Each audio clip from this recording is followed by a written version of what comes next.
दीपालपुर नामी गांव में एक महेश नाम का किसान रहा करता था। महेश बहुत ही मेहनती और दयालु आदमी था।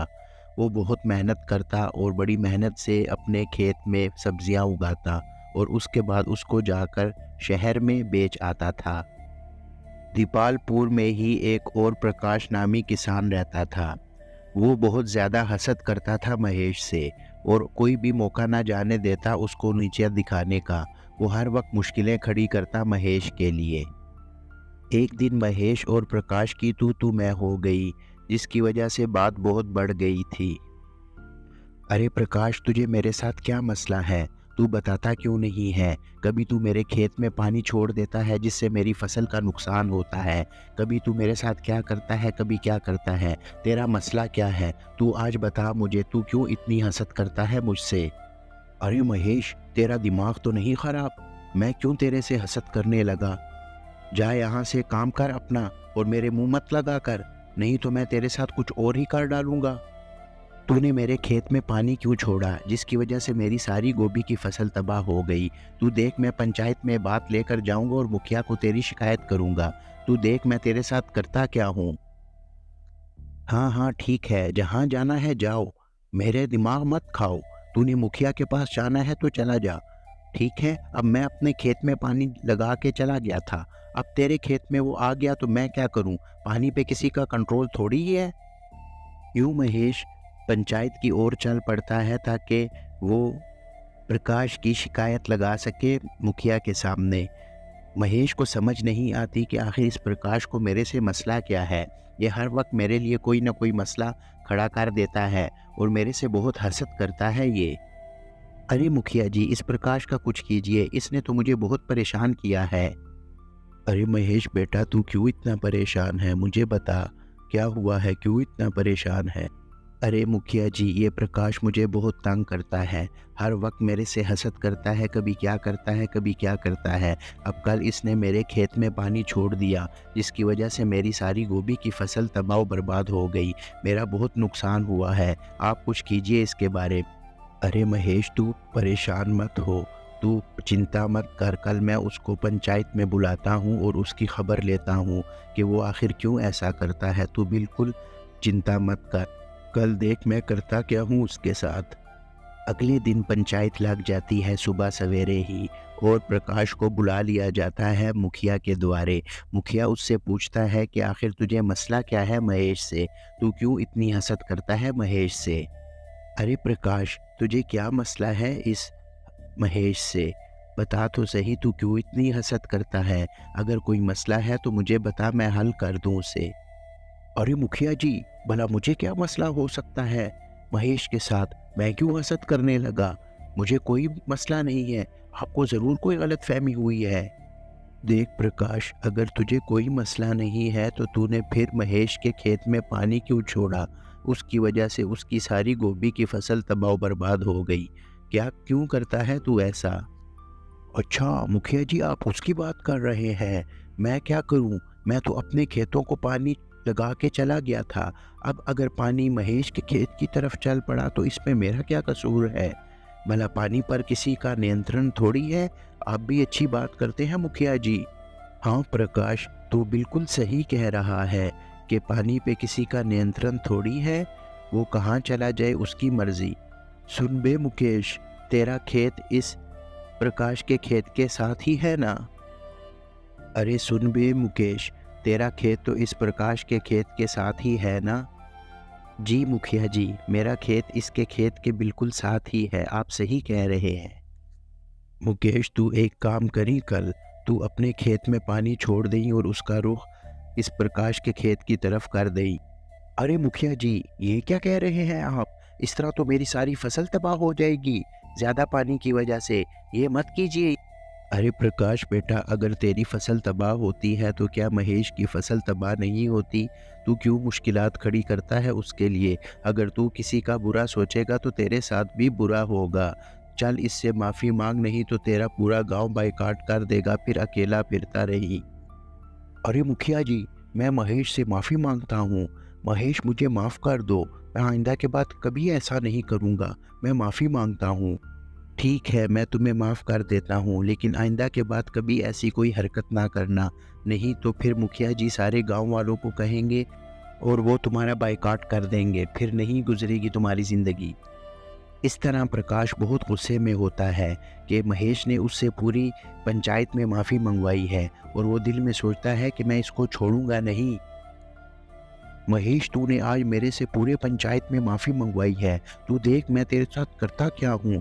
तू अब बहुत पछताएगा अपनी इस हरकत पर, तू देख तो सही मैं करता क्या हूँ। एक दिन प्रकाश अपने घर के बाहर खड़ा होता है कि वहाँ से एक आदमी गुजरता है, जिसको देखकर प्रकाश बहुत हैरान होता है। वो आदमी शहर से आया हुआ लगता है और वो प्रकाश के घर के करीब से ही गुजर रहा होता है, तो प्रकाश उसे आवाज़ देता है, अरे भाई बात तो सुनो, तुम तो हवा के घोड़े पे सवार हो। हाँ भाई बोलो क्या बात है। मेरे पास समय नहीं है, मैंने महेश से सब्जी लेने जाना है और फिर उसको लेके शहर जाना है, जल्दी बोलो। अरे भाई तुम तो हर वक्त महेश से ही सब्जी लेते हो, कभी मेरे से भी ले लिया करो, मेरा भी उसी के साथ खेत है, मेरे से भी तो सब्जी लिया करो। अरे यार, तुम्हारी सब्जियां बिल्कुल भी अच्छी नहीं होती, मैं तो सिर्फ महेश से ही सब्जी लेता हूँ, उसकी सब्जी बहुत आला क्वालिटी की होती है, तुम्हारी सब्जियां लेके नुकसान होता है, इसलिए अब मैं जा रहा हूँ। ठीक है, तुम्हें अगर जल्दी है तो जाओ, ठीक है मैं तुम्हें मना नहीं करता, लेकिन अगर कभी ज़रूरत पड़ी तो मेरे से सब्जी ले लेना। एक दिन महेश अपने घर आता है तो वो एकदम अचानक से ही गिर पड़ता है, उसकी तबीयत बहुत ज़्यादा ख़राब होती है।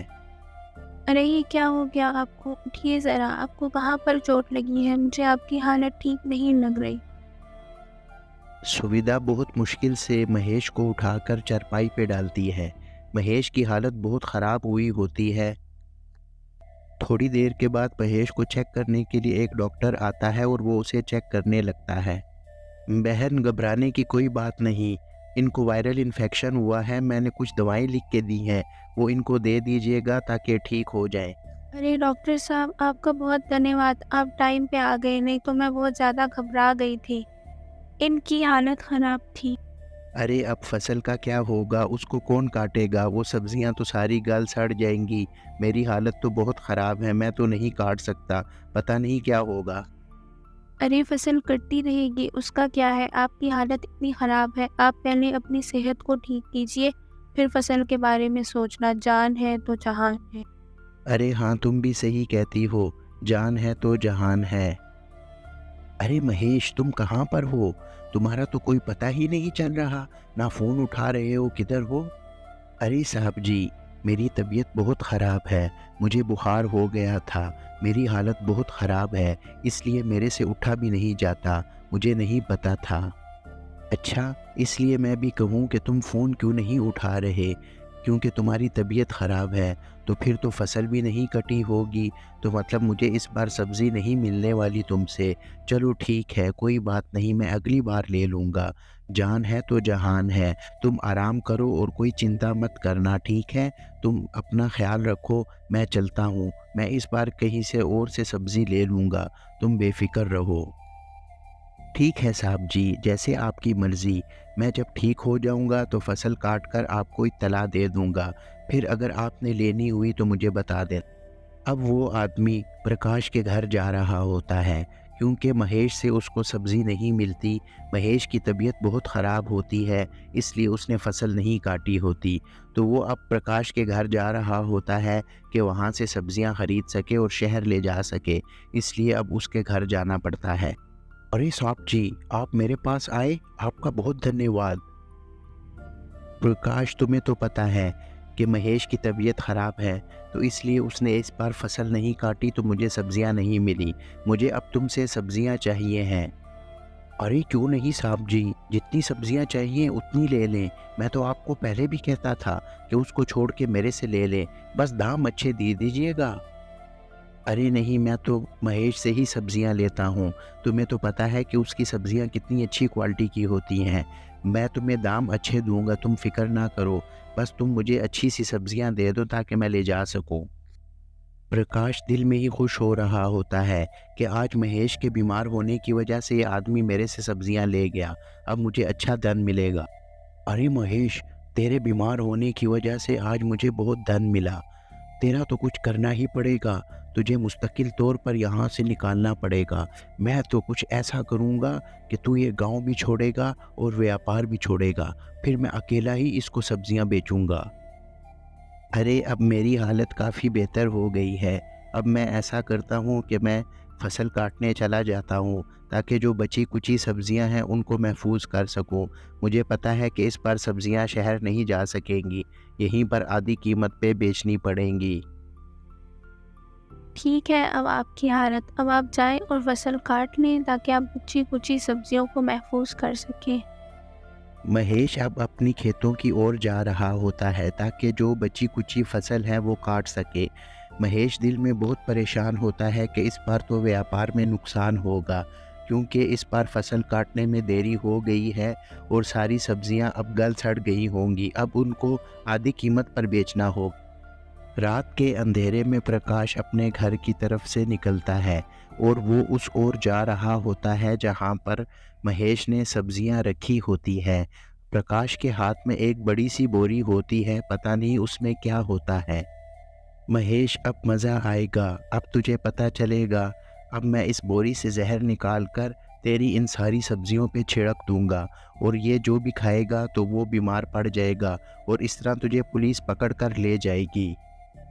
प्रकाश ने अब उन सारी सब्जियों पर बोरी से निकाल के जहर छिड़क दिया होता है और दिल ही दिल में बहुत खुश होता है कि अब तो व्यापार बंद हो जाएगा। अरे सब्जी ले लो सब्जी, सब्जी ले लो सब्जी, सस्ती सब्जी ले लो, आधी कीमत पर सब्जी ले लो, कद्दू ले लो, बैंगन ले लो, टमाटर ले लो, सब्जी ले लो सब्जी। अरे ये क्या, इस बार महेश ने सब्जी शहर बेचने के लिए नहीं बेची क्या? नहीं प्रकाश भैया, इस बार उन्होंने ये सब्ज़ी यहीं बेचने का फ़ैसला किया है, क्योंकि सब्ज़ी थोड़ी सी ख़राब हो गई थी तो आधी कीमत पर बेच रहे हैं। शहर में अच्छी सब्ज़ी जाती है, आपको तो पता है, तो यहीं पर सब्ज़ी बेच रहे हैं। हाँ हाँ ठीक है, तुम बेचो सब्ज़ी और देखो महेश को नुकसान ना हो पाए, जल्दी से सब्ज़ी बेचो। अरे मेरा काम तो और आसान हो गया। अब तो ये सब्ज़ी गांव में बिकेगी और यहीं के लोग इसको खाएंगे और यहीं के लोग बीमार होंगे और यही गांव वालों की पुलिस इस महेश को पकड़ लेगी और फिर तो क्या, फिर तो महेश अंदर चला जाएगा और सारा व्यापार मेरे पास आ जाएगा। उस शहर वाले आदमी को भी मैं ही सब्ज़ी बेचूंगा और खूब धन कमाऊंगा। चल महेश, तेरा तो काम हो गया। जैसे ही गांव वाले सब्ज़ी खाते हैं महेश की तो वो गिरने पड़ जाते हैं। बहुत लोगों की हालत ख़राब हो जाती है और काफ़ी लोग बीमार हो जाते हैं। लोगों को समझ नहीं आ रही होती कि क्या हुआ है, क्यों वो गिर रहे हैं। अरे आइए, आइए, देखिए गुड़िया को क्या हो गया है, इसकी तबीयत बहुत ख़राब हो गई है। जल्दी उठाइए इसे। अरे बताओ तो सही, हुआ क्या है, क्यों बीमार हो गई है इतनी, क्या हुआ है, कुछ तो बताओ मुझे। इसने भिंडी खा ली, घर में भिंडी नहीं थी तो ये भिंडी खाने की ज़िद कर रही थी। वो महेश की भिंडी आधी कीमत पर मिल रही थी तो मैंने इसको वहाँ से भिंडी लेकर दी। यूँ प्रकाश बहुत परेशान होता है क्योंकि उसकी बेटी की तबीयत बहुत ख़राब होती है और अस्पताल में बहुत भीड़ होती है। अरे प्रकाश, क्या हुआ इसे, इसे क्यों अस्पताल लेकर आए हो? अरे डॉक्टर साहब, इसका इलाज कीजिए, ये बहुत बीमार है, इसके पेट में बहुत दर्द हो रहा है, इसकी हालत बहुत ख़राब है। अरे प्रकाश, इसको यहाँ से ले जाओ, इसकी तबीयत बहुत ख़राब है, इसको बड़े अस्पताल ले जाओ। वहाँ पर टेस्ट होंगे तो पता चलेगा कि क्या हुआ है और इसकी तबीयत क्यों ख़राब है, तभी इलाज हो सकेगा। यहाँ पर टेस्ट करने की कोई सहूलत नहीं है। देखो तो सही, बहुत सारे लोग बीमार हैं और इकट्ठे ही बीमार हो गए हैं। अरे डॉक्टर साहब, इतना समय नहीं है, इसकी हालत बहुत ख़राब है। आपको तो पता है कि शहर का अस्पताल कितनी दूर है। आप इसका यहीं पर इलाज कीजिए वरना इसकी हालत बहुत ज़्यादा ख़राब हो जाएगी। अरे प्रकाश, तुम्हें एक बात समझ में नहीं आती। मैं तुम्हें कह रहा हूँ कि टेस्ट होगा तो पता चलेगा कि बीमारी का कारण क्या है। हमारे पास यहाँ टेस्ट की सहूलत मौजूद नहीं है। इसको जल्दी ले जाओ, समय बर्बाद मत करो ताकि इसका वक्त पर इलाज हो सके। अरे डॉक्टर साहब, वजह मैं बता देता हूँ आपको। मैंने महेश की सब्जियों पर जहर छिड़क दिया था। वो यहाँ पर अपनी सब्ज़ी बेचने वाला था, तो उसकी सब्ज़ी आधी कीमत पर थी तो गांव वालों ने ले ली। मेरे जहर छिड़कने की वजह से सभी गांव वाले बीमार हुए हैं और मेरी बेटी भी वही सब्ज़ी खा के बीमार हो गई है। मुझे नहीं पता था कि ये सब्ज़ी मेरे घर भी पहुंच जाएगी। मैंने बहुत बुरा किया सब लोगों के साथ। मैं महेश के साथ हसद करता था, इसलिए मैंने उसका व्यापार बंद करना चाहता था, तो इसलिए मैंने ये जहर छिड़का है। अच्छा किया प्रकाश, तुमने ये बात मुझे बता दी। अब सारी गांव वालों का इलाज यहीं पर हो सकेगा। बहुत धन्यवाद तुम्हारा कि ये बात बताई। अब प्रकाश को पकड़ने के लिए पुलिस, मुखिया और महेश आ जाते हैं। प्रकाश उनको देख के बहुत घबरा जाता है। देखो प्रकाश, तुम हसद करते थे ना महेश के साथ, उसका अंजाम देख लिया।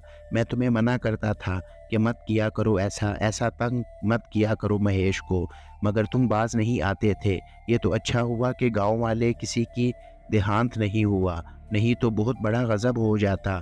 अब ये पुलिस तुम्हें पकड़ने आई है, इसकी सज़ा तुम्हें बहुत बड़ी मिलेगी, क्योंकि जैसी करनी वैसी भरनी। तुम बाज नहीं आते थे हसद से। जी मुखिया जी, आप बिल्कुल सही कहते हैं कि मुझे हसद नहीं करनी चाहिए थी महेश के साथ, मगर मैं क्या करूं, मैं आदत से मजबूर था। मैं हमेशा महेश को तंग करता था और वाकई वो सही कहते हैं, जैसी करनी वैसे भरनी। मैंने उसके साथ बुरा किया तो मेरे साथ बुरा हुआ। मैं वाकई सज़ा का हकदार हूँ। यूं प्रकाश बहुत परेशान होता है क्योंकि उसको पुलिस उठाकर जेल में डाल देती है। वो सही कहते हैं कि जैसी करनी वैसी भरनी। प्रकाश ने हमेशा बुरा किया महेश के साथ, तो उसके साथ भी आखिर में बुरा ही हुआ। तो दोस्तों, कैसी लगी आपको हमारी आज की स्टोरी? आप हमारे चैनल को सब्सक्राइब कीजिए और बेल आइकन का नोटिफिकेशन ज़रूर दबा दीजिए। ज़िंदगी में एक याद रखें कि किसी के साथ कोई बुरा ना करे, नहीं तो आपके साथ भी बुरा होगा। वो मिसाल ऐसे नहीं बनी कि जैसी करनी वैसी भरनी। तो दोस्तों, मिलते हैं किसी नेक्स्ट स्टोरी में। आपको हमारी स्टोरी कैसी लगी हमें कमेंट सेक्शन में लाजमी बताइएगा।